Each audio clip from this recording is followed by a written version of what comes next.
नमस्कार, मैं सुरेश जैन आज आपके समक्ष पुनः पॉजिटिव थिंकिंग विषय पर आज का ये दूसरा भाग लेके प्रस्तुत हूँ। इसके पहले मैंने बताया था कि हर व्यक्ति के अंदर भगवान ने समान शक्ति दी है और उसका उपयोग वो जब चाहे कर सकता है। तकलीफ़ तब होती है जब उसका उपयोग वो नहीं करके और परिस्थितियों को दोष देता है।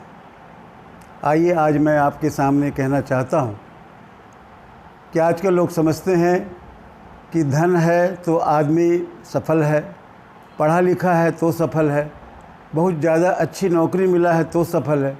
ऐसी बात नहीं है। एक अच्छा एग्जीक्यूटिव अगर वो अच्छा तभी कहलाता है जब उसकी सोच अच्छी हो, उसकी एटीट्यूड अच्छी हो।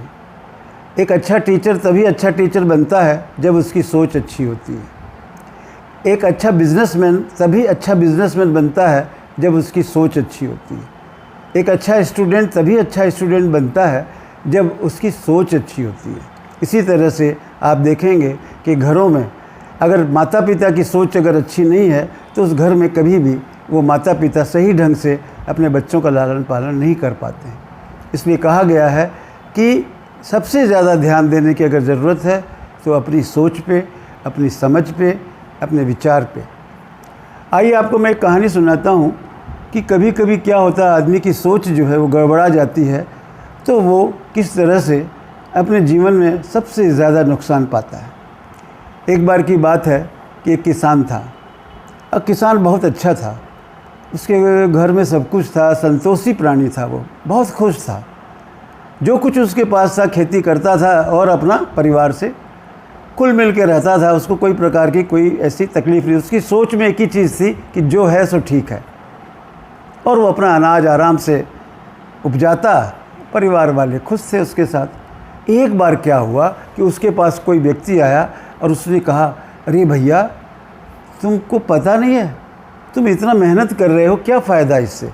अगर तुम्हें एक अंगूठे के बराबर अगर कहीं हीरा मिल जाए तो तुम पूरे शहर को खरीद सकते हो, और अगर तुमको एक कलाई के बराबर अगर हीरा मिल जाए तो पूरे तुम देश को खरीद सकते हो। इतने उस हीरे की कीमत है, तो क्यों तुम इसमें माथा लगा रहे हो? उस हीरे को खोजो। वो हीरा मिल गया तो तुम्हारी ज़िंदगी समझ लो कि बन गई बस। अब उसकी सोच में देखिए परिवर्तन आ गया।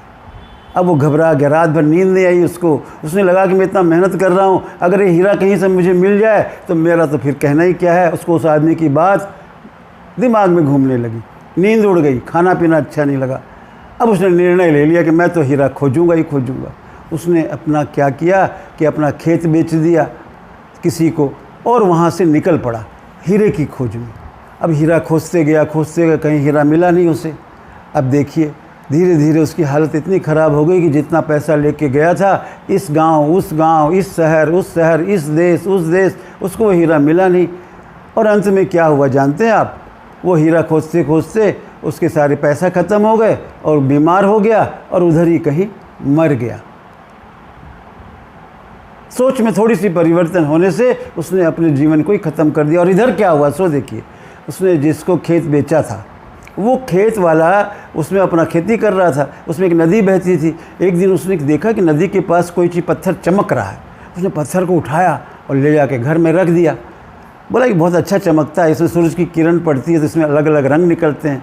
वो खुश हो गया और उसने पत्थर को घर में रख दिया। अब जो आदमी जो पिछले आदमी को बताने आया था कि तुम हीरा खोजो, वो व्यक्ति फिर आ गया। उसने देखा कि इसके घर में पत्थर क्या पड़ा हुआ है। तो उसने पूछा भी पत्थर क्या है? ये तो हीरा है। बोला हम नहीं जानते, ऐसा ऐसा बहुत मेरा खेत में पड़ा हुआ है। बोला अच्छा चलो दिखाओ मुझे। तो उसने जाके दिखाया तो बोला बहुत हीरे हैं आपके यहाँ। तो बोला कि भाई ये तो तुम्हारे पास है तो तुम क्यों है सो इधर उधर भटक रहे हो? कहने का अर्थ यही है कि उस व्यक्ति ने जिसने अपनी जान दे दी, वो व्यक्ति उसके पास उस हीरे की खेत थी लेकिन वो जीवन गंवा। इसलिए कहने का अर्थ सिर्फ इतना ही है कि अपॉर्चुनिटी भगवान ने सबको दी है, उस अपॉर्चुनिटी को पहुँचानी है।